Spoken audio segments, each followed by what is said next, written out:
अधिपति रावण से तिरस्कृत निराश्रित विभीषण जी श्री अंजना नंदन जी की कृपा से निखिल सृष्टि के स्वामी प्रभु के समीप ही नहीं पहुँचे, लंकाधीश ही नहीं हुए, प्रभु के सर्वथा आत्मीय और स्वजन हो गए। दयार्द हृदय हनुमान जी की दया का यह सजीव निदर्शन है। बोलिए सियावर रामचंद्र की जय, पवन सुत हनुमान की जय। जय सिया राम, जय जय सिया राम। सेतु निर्माण। सर्व समर्थ भगवान श्री राम ने लंका में पहुंचने का मार्ग मांगने के लिए 3 दिनों तक समुद्र देव से प्रार्थना की, किंतु मूढ़ जलनिधि पर विनय का कोई प्रभाव न पड़ते देखकर वे कुपित हो गए।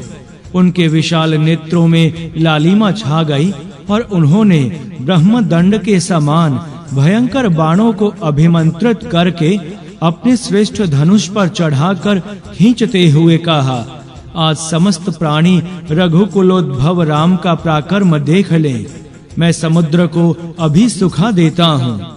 फिर हमारे कोटि कोटि वीर वानर भालू पैदल ही इसे पार कर जाएंगे। अचिंत्य शक्ति संपन्न महाबाहु श्री राम के धनुष की प्रत्यंचा खींचते ही पृथ्वी कांपने लगी, पर्वत डगमगाने लगे और सूर्य देव की उपस्थिति में ही आकाश और 10 दिशाओं में अंधकार फैल गया। अंतरिक्ष से कर्कश ध्वनि के साथ वज्रपात होने लगा। समुद्र शुद्ध हो उठा और वह भय के कारण मर्यादा त्याग कर अपने तट से 1 योजन आगे बढ़ आया। मत्स्य और मकर आदि जल जंतु व्याकुल हो गए। तब जम्बू नद नामक सुवर्ण निर्मित आभूषण धारण किए स्निग्ध वैदुर्य मणि के समान दिव्य श्याम रूपधारी समुद्र हाथों में अपने ही अंतराल में स्थित दिव्य रत्नों का उपहार लिए सीतापति श्री राम के सम्मुख उपस्थित हुआ। सागर ने अपरिमित शक्ति संपन्न प्रभु के चरणों में अनुपम उपहार रखकर उन्हें साष्टांग प्रणाम किया। फिर उन्होंने अत्यंत विनय पूर्वक स्तुति करते हुए कहा, प्रभु सृष्टि रचना के समय आपने ही मुझे जड़ बनाया था, अतएव मेरी जड़ता पर दृष्टि न डालकर कृपा पूर्वक मुझे क्षमा प्रदान करें। आपकी सेना में समस्त शिल्प कला में निपुण नल और नील 2 वानर हैं। ऋषियों के आशीर्वाद से इनके स्पर्श कर लेने से बड़े-बड़े पर्वत भी आपके प्रताप से जल में तैरने लगेंगे। ये सुंदर और सुदृढ़ पुल का निर्माण करने में पूर्ण समर्थ हैं। साथ ही मैं भी अपनी ओर से सहायता करूंगा। इस प्रकार मेरी मर्यादा तो सुरक्षित रहेगी ही, सब लोग अनंत काल तक आपकी संसार मलताप हरिणी कीर्ति का गान करते रहेंगे। भगवान श्री राम ने समुद्र देव के कथनानुसार अपना अमोघ बाण द्रुमकुल्य नामक देश की ओर छोड़ दिया। वह बाण एक ही क्षण में वहां का सर्वनाश करके पूर्ववत उनके तुनीर में लौट आया। प्रभु ने सेतु निर्माण की आज्ञा दी। जय श्री राम, जय श्री सीताराम और जय श्री लक्ष्मण का उच्च घोष आकाश में व्याप्त हो गया। उस समय हनुमान जी के उत्साह की सीमा न थी। वे स्वयं तो वृक्षों और पर्वतों को ला लाकर नल नील को देते तथा उनके संकेत पर समुद्र में डालते ही अत्यंत चंचल वानरों से भी संयम और उत्साह पूर्वक यही कार्य कराते। हनुमान जी के संग उनकी दक्षता, उनके श्रम, उत्साह तथा प्रोत्साहन में समस्त वानर भालू उछलते कूदते हुए जाते और शीघ्रता पूर्वक वृक्षों एवं पर्वतों को ले आते। श्री पवन कुमार की अध्यक्षता में उनके प्रोत्साहन से वानरों ने बड़ा परिश्रम किया। नल और नील ने भी अथक परिश्रम करके पहले ही दिन 14 योजन लंबा और 10 योजन चौड़ा पुल तैयार कर लिया। हनुमान जी को इतने से ही संतोष नहीं हुआ। दूसरे दिन उन्होंने वानर भालुओं को और प्रोत्साहित किया। वृक्षों और पर्वतों को लिए पवन पुत्र प्रायः समस्त वानरों के शौर्य, वीर्य, लगन एवं श्रम की प्रशंसा करते। फल स्वरूप दूसरे दिन 20 योजन सेतु और तैयार हुआ। हनुमान जी को अब भी संतोष नहीं था। जगजननी माता जानकी जी करुण मूर्ति उनके हृदय में व्याकुलता उत्पन्न कर रही थीं। इस कारण वे यथाशीघ्र माता सीता को प्रभु चरणों में ले आने एवं लंकाधिपति दशानन की मुक्ति के लिए अत्यंत व्यग्र थे। नल नील सेतु निर्माण के कार्य में अथक परिश्रम कर रहे थे और श्री पवन नंदन उनकी कला एवं उनके श्रम की भूरी भूरी प्रशंसा कर रहे थे। फलतः तीसरे दिन सेतु 21 योजन और बनकर तैयार हो गया। पर श्री अंजना नंदन वर्धन पूर्ण संतुष्ट नहीं हुए। वे वनों और पर्वतों में इतने शीघ्रता से जाते और वानरों, भालुओं एवं नल नील आदि के यहाँ इतनी त्वरित गति से पहुँचते कि सभी वानर भालू समझते कि मारुत सुत तेरे ही पास हैं।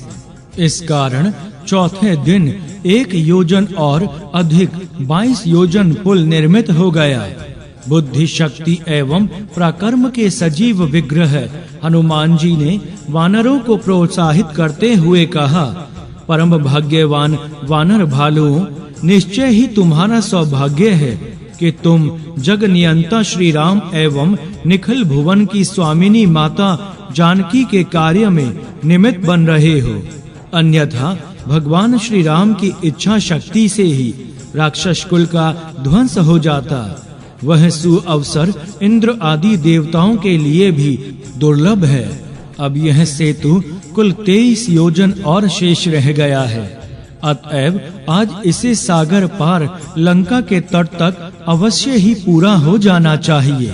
बोलिए सियावर रामचंद्र की जय, पवन सुत हनुमान की जय। जय सिया राम, जय जय सिया राम। उपकृत गोवर्धन कोटि कोटि वानरों ने गर्जना की, जय श्री राम। हनुमान जी ने पुनः सिंहनाद किया, जय श्री सीताराम, और विशाल पर्वत लेने उड़ चले। दक्षिण के समस्त पर्वत सेतु में डाल दिए गए थे।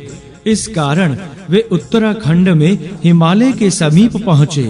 उन्हें वहां द्रोणांचल का 7 कोस का सुविस्तृत शिखर अत्यंत उपयुक्त प्रतीत हुआ।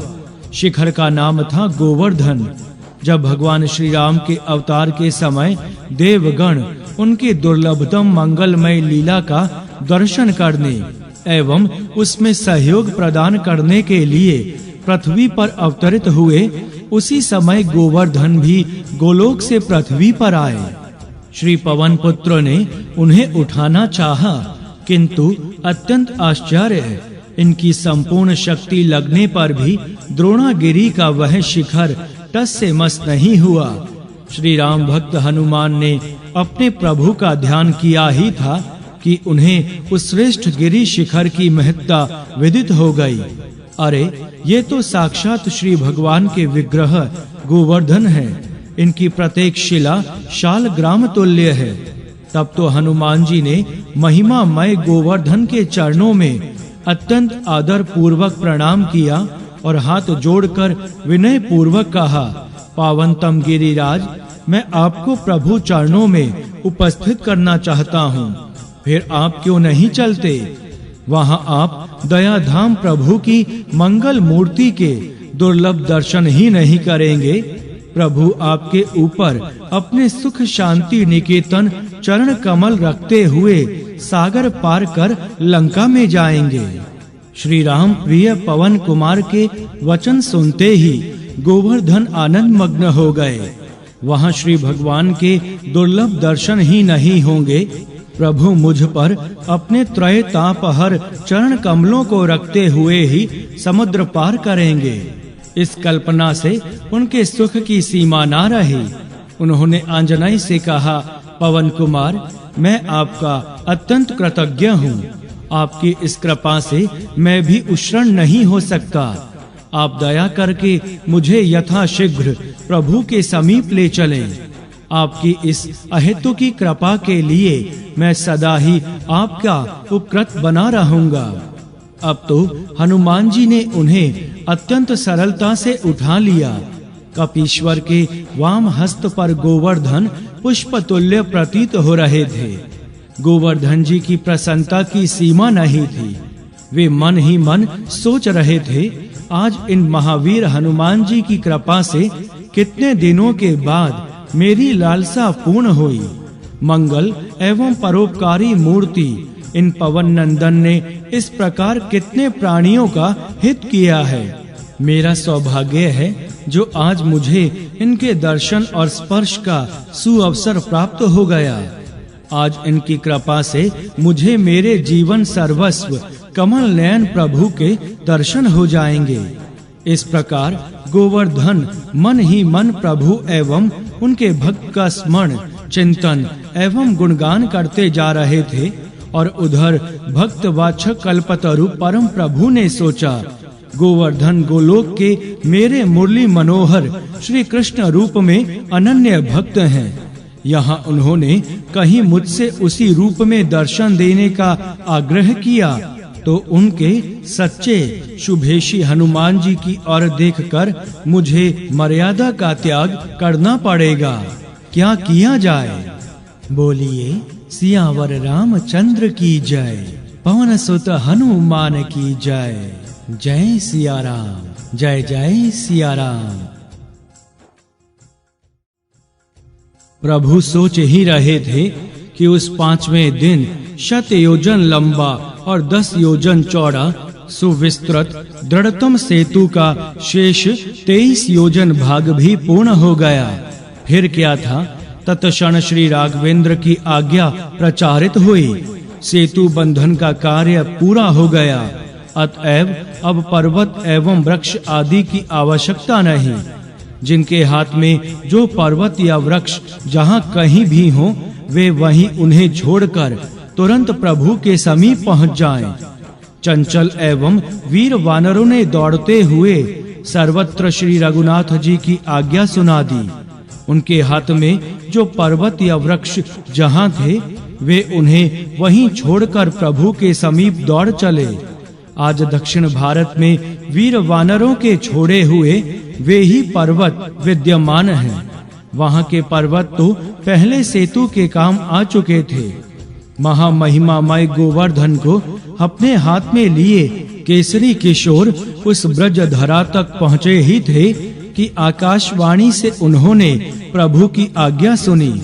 हनुमान जी ने गोवर्धन जी को तुरंत वहीं रख दिया, किंतु उन्हें अपने वचन का ध्यान था।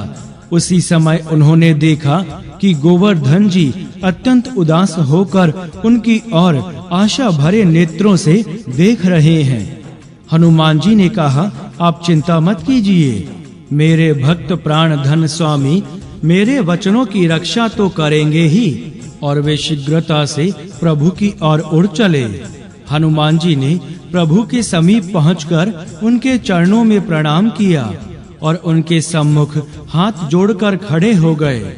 दयामय सर्वज्ञ प्रभु ने उनका अभिष्ट पूछा तो उन्होंने अत्यंत विनम्रता से निवेदन किया, प्रभु, मैंने गोवर्धन को आपके दर्शन और परम पावन चरण कमलों के स्पर्श का वचन दे दिया था, किंतु वानरों के द्वारा आपका आदेश प्राप्त होते ही मैंने उन्हें ब्रज भूमि में रख दिया। वे अत्यंत उदास हो गए। मैंने उन्हें पुनः आश्वासन भी दे दिया है। सर्वांतर अंतर्यामी भक्त वत्सल प्रभु श्री राम ने हनुमान जी के चुप होते ही कहा, प्रिय हनुमान, तुम्हारा आश्वासन और तुम्हारा वचन मेरा ही आश्वासन और मेरा ही वचन है। गोवर्धन को मेरी प्राप्ति अवश्य होगी, किंतु उन्हें मेरा मयूर मुकुट वंशी विभूषित वेश प्रिय है। अतएव तुम उनसे कह दो कि जब मैं द्वापर में ब्रज धरा पर उनके प्रिय मुरली मनोहर रूप में अवतरित होऊंगा, तब उन्हें मेरे दर्शन तो होंगे ही। मैं ब्रज बालकों सहित उनके फल फूल एवं तृण आदि समस्त वस्तुओं का उपयोग करते हुए उन पर क्रीड़ा करूंगा। इतना ही नहीं, अनव्रत 7 दिनों तक मैं उन्हें अपनी अंगुली पर धारण किए भी रहूंगा। कृपा मूर्ति श्री राम की जय। पवन कुमार के मुख से स्वतः निकल पड़ा। आनंद मग्न हनुमान जी अंतरिक्ष से गोवर्धन जी के समीप पहुँचे। अत्यंत उत्सुकता से प्रतीक्षा करते हुए उनसे हनुमान जी ने कहा, गिरिराज आप धन्य हैं। भक्त पराधीन प्रभु ने आपकी कामना पूर्ति का वचन दे दिया। द्वापर में मयूर मुकुटी वंशीधर आपके आराध्य वेश में आपके ऊपर बाल क्रीड़ा करेंगे। वे प्रभु उस समय आपके जल, पत्र, पुष्प, फल, शिला एवं तृण लता आदि प्रत्येक वस्तु का उपभोग तो करेंगे ही, 7 दिनों तक निरंतर आप उनके कर कमलों पर निवास भी करेंगे। गिरिराज आनंद मग्न हो गए। नेत्रों में प्रेमाश्रु भरे उन्होंने अत्यंत विनम्रता पूर्वक श्री राम भक्त हनुमान से कहा, आंजनेय, आपके इस महान उपकार के बदले मैं आपको कुछ भी देने की स्थिति में नहीं हूँ। मैं आपका सदा कृतज्ञ रहूंगा। सहस्त्राब्दियों से गिरिराज पूजित हैं। विरक्त महात्मा एवं संत भक्ति पूर्वक उनकी परिक्रमा कर अपने अभिष्ट की सिद्धि प्राप्त करते हैं। परम भाग्यवान गिरिराज जी को यह गौरवशाली पद द्वापर में अवतरित वंशीधर रूपी श्री राम ने अपने भक्त आंजनेय के वचन की रक्षा के लिए ही प्रदान किया था। निश्चय ही जिस भाग्यवान को हनुमान जी का दर्शन प्राप्त हो जाए, उसे प्रभु प्राप्ति तो होकर ही रहेगी। करुणा मूर्ति पवन कुमार अपने भक्त को प्रभु तक पहुँचाए बिना चैन नहीं लेंगे। गिरिराज से अत्यंत प्रेम पूर्वक मिलकर परमोपकारी हनुमान जी अपने प्रभु श्री रघुनाथ जी के चरणों में लौट आए। विशाल समुद्र पर 100 योजन लंबा और 10 योजन चौड़ा सुविस्तृत सेतु निर्मित हो जाने पर लीला बिहारी भक्त वत्सल प्रभु श्री राम ने चकित होकर वानरों से पूछा, अरे ये पत्थर पानी पर कैसे तैरने लगे? वानरों ने अत्यंत विनय पूर्वक उत्तर दिया, प्रभु आपके राम नाम की महिमा है। उसी के प्रताप से ये पर्वत और ये बड़े-बड़े शिलाखंड समुद्र पर तैर रहे हैं। कुतूहलवश श्री रघुनंदन ने छोटे-छोटे 2-3 पत्थर उठाकर समुद्र के जल पर रखे, पर ये सब के सब डूबकर नीचे चले गए। तब प्रभु ने कहा, यह कैसे संभव है? मैं स्वयं इन पत्थरों को अपने हाथ से छोड़ रहा हूँ, किंतु ये पानी पर तैरने के बदले डूबते जा रहे हैं। वानर भालू एक दूसरे का मुख देखने लगे, किंतु उसी समय प्रभु श्री राम के अनन्य भक्त पवन कुमार हनुमान ने हाथ जोड़कर उत्तर दिया, स्वामी आप जिसे अपने कर कमलों से छोड़ देंगे, वह तो सहज ही डूब जाएगा। आपके बिना प्राणी की गति कहाँ प्रभु? श्री राघवेंद्र मुस्कुरा उठे। पवन पुत्र हनुमान जी की बात सुनकर वानर भालुओं की विशाल वाहिनी के साथ श्री राम ने समुद्र को पार किया। वहां उन्होंने सुबेल पर्वत पर डेरा डाला। एक ऊंचे सुंदर एवं समतल शिखर पर सुमित्रा नंदन ने वृक्षों के कोमल पत्ते और सुंदर सुमनों को सजाया और फिर उसके ऊपर एक सुंदर मृगछाला बिछा दी। उसी आसन पर करुणा अवतार परम प्रभु श्री राम वानर राज सुग्रीव जी की गोद में अपना सिर रखकर लेट गए थे।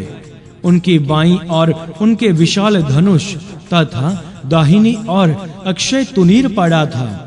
प्रभु एक दीप्तिमान तीक्ष्णतम शर पर अपना कर कमल फेर रहे थे और भाग्यवान विभीषण जी उनसे धीरे-धीरे परामर्श कर रहे थे। अत्यंत सौभाग्यशाली अंगद और हनुमान जी उनके परम दुर्लभ चरण कमलों को धीरे-धीरे दबा रहे थे और उनकी दृष्टि प्रभु के मुखारविंद पर थी। वीरवर सौमित्र धनुष बाण धारण किए प्रभु के सिरहाने अत्यंत सावधान होकर वीरासन से बैठे थे। उसी समय पूर्व दिशा में उदित चंद्रमा को देखकर भगवान श्री राम ने कहा, आप लोग अपनी अपनी बुद्धि के अनुसार बतलाएं कि इस चंद्रमा में यह श्याम रंग कैसा है। सबने अपनी अपनी बुद्धि के अनुसार उत्तर दिए। सबके अंत में हनुमान जी ने उत्तर दिया, प्रभु, चंद्रमा आपका प्रिय दास है और आपकी सुंदर श्यामला मूर्ति उनके हृदय में निवास करती है। वही श्यामता सुधांशु में झलक रही है। सच तो यह है कि पवन तनय के रोम रोम में उनके प्राणाराध्य श्री राम ही बसे हुए थे। उन्हें सर्वत्र अपने प्रभु के ही दर्शन होते थे। अतएव शशि मंडल में श्री राम दर्शन उनके लिए स्वाभाविक ही थे। बोलिए सियावर रामचंद्र की जय, पवन सुत हनुमान की जय। जय सिया राम, जय जय सिया राम। सम्रांगण में हनुमान जी। दूसरे दिन भगवान श्री राम ने अपनी सचिव महामती जाम्बवान के परामर्श से दशग्रीव को समझाने के लिए दूत के रूप में युवराज अंगद को लंका भेजा। किंतु रावण के सिर पर तो मृत्यु नाच रही थी। इस कारण उस पर किसी बात का कोई प्रभाव नहीं पड़ा। युद्ध प्रारंभ हो गया। राक्षस मायावी थे और वे भिंदीपाल, खड़ग, शूल, परशु, शक्ति, तोमर, धनुष बाण और गदा आदि विविध अस्त्र शस्त्रों से युद्ध करते थे। वे वीर एवं पराक्रमी तो थे ही, पराजय की सी स्थिति उत्पन्न होते ही अदृश्य हो जाते और आकाश से धूल, अस्थि एवं रक्त आदि की वर्षा करने लगे। अपनी सेना को व्याकुल देखकर मायापति श्री राम अपने एक ही शर से उन मायावी राक्षसों की माया का विनाश कर देते। तब वानर भालू पुनः अत्यधिक उत्साह से युद्ध करने लगते। बोलिए सियावर रामचंद्र की जय, पवन सुत हनुमान की जय। जय सिया राम, जय जय सिया राम। भगवान श्री राम की विशाल सेना में सुग्रीव जी, मंत्रियों सहित विभीषण जी, हनुमान जी, अंगद जी, नील नल, मैंद, द्वेद, गज, गवाक्ष, गवया, शरभ, गंधमादन, पनस, कुमुद, हर, यूथपति, रंभ, जाम्बवान, सुषैण, ऋषभ, दुर्मुख तथा शतबली आदि प्रमुख योद्धा थे। इन परम पराक्रमी वीरों के अधीन लाखों लाखों योद्धा वानर भालू थे। वानर भालुओं के पास कोई अन्य अस्त्र शस्त्र तो थे नहीं। ये गगन चुंबी अटालिकाओं पर चढ़ जाते और उनके कंगूरों को तोड़कर राक्षसों पर प्रहार करते। क्रोध से किटकिटाते हुए असुरों पर कूद पड़ते, उन्हें थप्पड़ों से मारते, उन पर वज्रतुल्य मुष्टिका से प्रहार करते, उनको लातों से रौंदते और दांतों से काटते। वानर भालुओं की गर्दन तोड़ देते और नखों से उनका हृदय विदीर्ण कर देते। उनके गालों को फाड़ डालते, उनकी भुजाएं उखाड़ कर फेंक देते। कुछ वानर भालू राक्षसों को पकड़कर उन्हें रेत में गाड़ देते और कुछ उन्हें पकड़कर समुद्र में डुबा देते। समर भूमि में महापराक्रमी एवं महाबली पवन पुत्र तो राक्षसों के लिए साक्षात काल तुल्य ही प्रतीत होते थे। उन्होंने अकेले ही लंका के मनोरम प्रमदा वन को तहस नहस करके कितने ही शूरवीर असुरों का संहार किया था। उनके हाथों रावण पुत्र अक्षय कुमार की मृत्यु एवं वैभवमयी अनुपम लंका का सर्वनाश राक्षस देख चुके थे। आकाश को विदीर्ण करने वाला श्री हनुमान जी का सिंहनाद उन्हें क्षणार्ध के लिए भी विस्मृत नहीं हुआ था। अतएव उनके हतोत्साह होने के लिए मरकटाधीश का नाम ही पर्याप्त था। जहाँ प्रज्वलित अग्नि के समान दुर्धर्ष हनुमान जी स्वयं हाथों में विशाल शैल धारण कर मेघ गर्जन करते हुए दिख जाएं, वहां तो राक्षसों के प्राण पखेरु ही उड़ जाते थे। ओज तेज एवं सफूर्ति के आकार विग्रह वज्रंग बली जहां पहुंचते वहां राक्षस सैन्य का सामूहिक संहार हो जाता। अधिकांश राक्षस उनकी चपेट से रक्त वमन करने लगते हुए प्राण त्याग देते और कुछ भागकर लंका में प्रवेश कर जाते। श्री हनुमान जी एक ही स्थान पर युद्ध करते हों, ऐसी बात नहीं।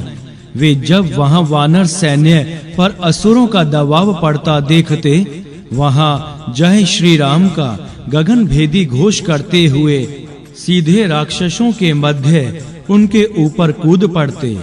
राक्षस समूह का दलन हो जाता।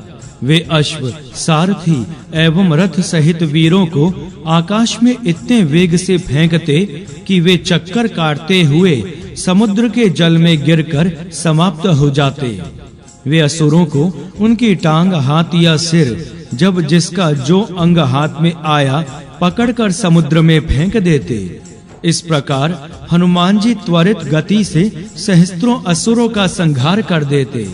वे छोटे छोटे वृक्षों को तो स्पर्श ही नहीं करते थे, सीधे छलांग मारते और समीप का बड़ा पर्वत उठाकर विद्युत गति से लौटते और असुरों पर फेंक देते। रह रहकर कुछ पर्वत और विशाल शिलाखंड लंका में भी फेंकते रहते। सर्वत्र त्राही त्राही मच जाती। पवन पुत्र श्री हनुमान अब विश्रांत युद्ध क्षेत्र में राक्षसों का इतना भयानक संहार करते कि रण में उपस्थित असुर गणों के मन में रावण के सर्वनाश का निश्चय ही हो जाता। हनुमान जी अत्यंत तीव्र गति से युद्ध के प्रत्येक स्थल पर पहुंचते।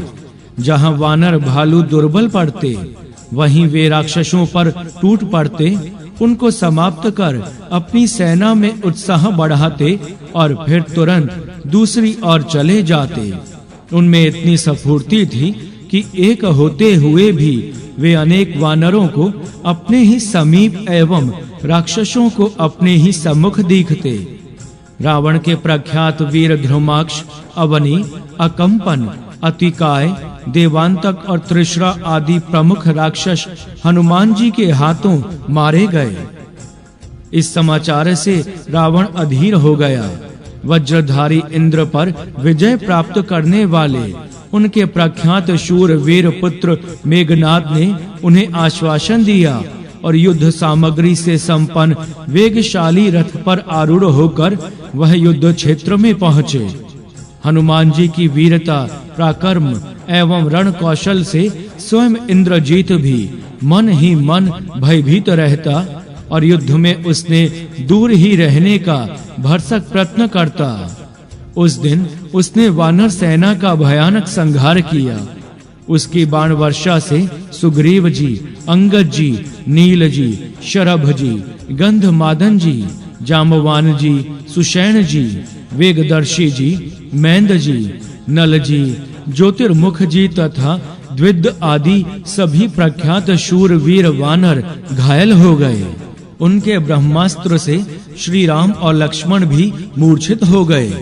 अपने घायल सैनिकों को देखते हुए विभीषण जी जब शरविद्ध वृद्ध जामवान जी के पास पहुँचे तो उनका हृदय कांप उठा। उन्हें जामवान जी के जीवन के संबंध में संशय उत्पन्न हो गया था। विभीषण जी ने उनके विशाल शरीर पर प्रेम पूर्वक हाथ फेरते हुए उनका समाचार पूछा। तब जामवान जी ने उत्तर में कहा, राक्षस राज, मेरे सभी अंग तीक्ष्ण बाणों से बींधे हुए हैं, अतः कष्ट के कारण मैं तुम्हें नेत्र खोलकर देख भी नहीं सकता। केवल स्वर से तुम्हें पहचान रहा हूँ। तुम इतना ही बता दो कि वानर श्रेष्ठ अंजना नंदन जीवित हैं या नहीं। विभीषण जी ने चकित होकर उनसे पूछा, रक्षराज, आपने वानर राज सुग्रीव, युवराज अंगद की तो बात ही दूर रही, स्वयं भगवान श्री राम और सौमित्र तक का भी समाचार नहीं पूछा। पवन पुत्र हनुमान जी के प्रति आपका सर्वाधिक प्रेम दिख रहा है, इसका हेतु क्या है प्रभु? वानरविद्ध जामवान जी ने अत्यंत कष्ट से उत्तर दिया, राक्षसराज, यदि वीरवर हनुमान जी जीवित हों तो वानरों की मरी हुई सेना भी जीवित ही है, ऐसा समझना चाहिए। और यदि उनके प्राण निकल गए हों तो हम लोग जीते हुए मृतक के तुल्य हैं। तात, यदि वायु के समान वेगशाली और अग्नि के समान पराक्रमी पवन कुमार हनुमान जी जीवित हैं तो हम सबके जीवित होने की आशा की जा सकती है। उसी समय हनुमान जी वहां पहुंच गए और उन्होंने वृद्ध जामवान जी के दोनों चरणों को स्पर्श करके विनय पूर्वक प्रणाम किया। मारुतात्मज के